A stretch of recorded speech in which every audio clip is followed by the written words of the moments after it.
Молодой талантливый певец Владимир Васильев выпустил книгу. Его труд – это и гордость, и боль, и безысходность, и надежда.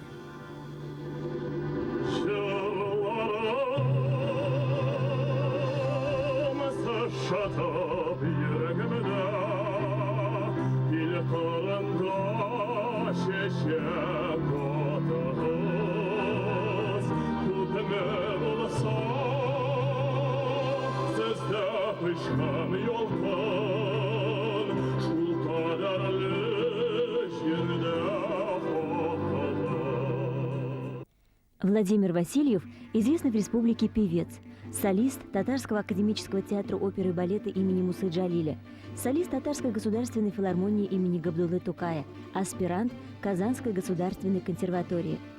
Но когда-то он мечтал стать историком и поступил учиться в Казанский государственный педагогический университет. Здесь началась его научная этнографическая работа, посвященная деревне Поповка Заинского района нашей республики, где большинство жителей – кряшины. Тогда мне было 18 лет, и вот в 1996 году это теперь уже, я думаю, хочется думать, научная работа началась и уже продолжается вот уже 11-й год. И по сей день, пусть даже с небольшими перерывами, я веду эту работу, общаюсь с жителями деревни, с односельчанами, с уроженцами этой деревни, работаю в архивах города Казани. Этим летом я съездил в Национальный архив Республики Башкортостан, работал в Заинском ЗАГСе, в заинских архивах, в музеях. И вот эта работа со временем складывается, думаю, что в полезную работу. В год столетия деревни Владимир преподнес его жителям замечательный подарок – книгу, которая так и называется «История деревни Поповка». Сам Владимир родился не в Поповке. Это родина его родителей. Маленький Володя часто бывал в гостях у родственников и на всю жизнь сохранил теплые воспоминания. Был такой случай. Я никогда не ездил на лошади верхом, тем более не водил, так скажем, телегу, запряженную лошадьми. Так вот, меня посадили на краю деревни, и хозяева были заняты, сказали: слушай, пока езжай домой, а мы сейчас придем. Меня посадили, дали, так скажем, узды в руки, и я поехал. Поехал до ближайшего перекрестка. И я не знал, что лошадь доберется, как говорится, до ворот сама, она знает дорогу. И на ближайшем перекрестке на скаку мне пришлось выскочить. Настолько вот, как говорится, городскому человеку, ну, непонятны нравы деревни. И все же, несмотря на это такие воспоминания. Согласитесь, для истории 100 лет срок незначительный. Но за эти годы деревня пережила все, что суждено было пережить тысячам других. Раздел земли, раскулачивание, войны, пятилетки, застои и перестройку. По данным 1913 года в деревне насчитывалось 47 дворов и 271 житель. Сейчас, по переписи, которую провел автор, домов всего 69. Но не все так плохо. Григорий Глухов родился и вырос в Поповке, 40 лет прожил в городе Нижнекамске. Сейчас уже тянет к земле, признается он. Шахарда яшиске не хазыр. Борасымда келмей шул шахарга. Барсам да кире. Bir kun барсам, қызларым менің шалыда тұра енді. Шушында бір күнде яшабым мен анда, шunda қайтам. Иттен шығасың, өзің білесіз бит енді. Мал арасы әзірек, тауықлар, нейлер шуалып жүресің шunda. Қортаған күнде өзің білесің. Қортаған күніне шушында нетіп жүресің, шуалып. На страницах небольшой книги вся ее история. От истоков до сегодняшнего дня, с подробными рассказами о школе и мельнице, о кузнице и церкви, которую очень хотят восстановить местные жители и ждут помощи, разделы, посвященные именам и прозвищам, которые в деревне у каждого. Мой отец такой хороший рассказчик. Мне так нравится его слушать рассказы. Он, когда начинает рассказывать, ну, настолько прям вкусно, аппетитно рассказывает. Так вот, рассказал он мне как-то про прозвище, еще одно прозвище моего прадедушки Григория Васильева, которому было дано прозвище Миляш, Рябина.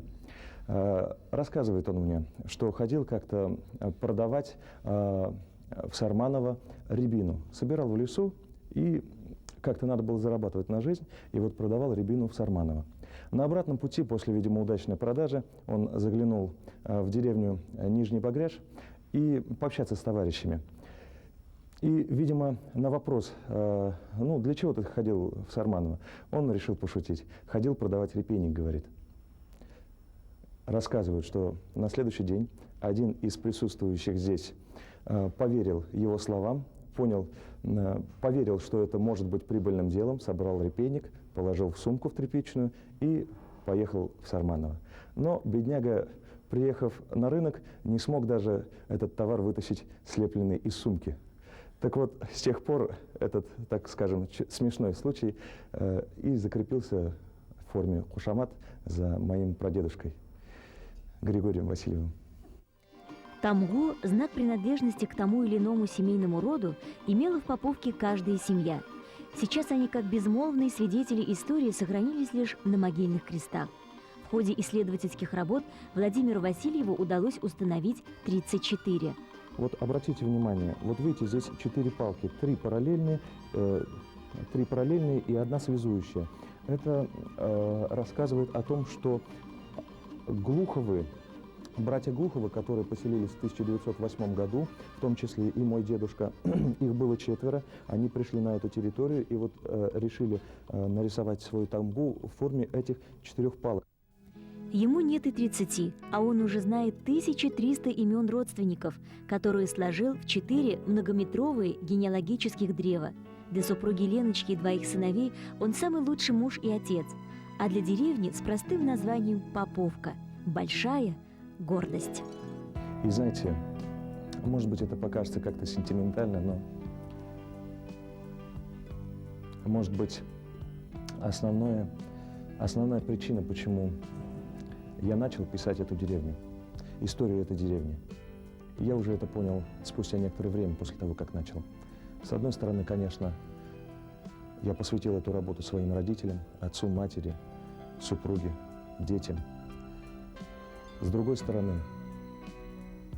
как бы это ни показалось сентиментально,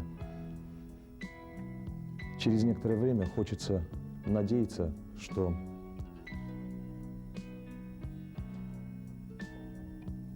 прожив некоторое время на этой земле, будет куда вернуться в родное место. И вот, когда люди задумываются, мне кажется, об этом, они творят благие дела и, задумываясь о будущем, стараются сохранить те места родные, ту, может быть, для кого-то маленькую деревню, но для меня она действительно единственная маленькая родина.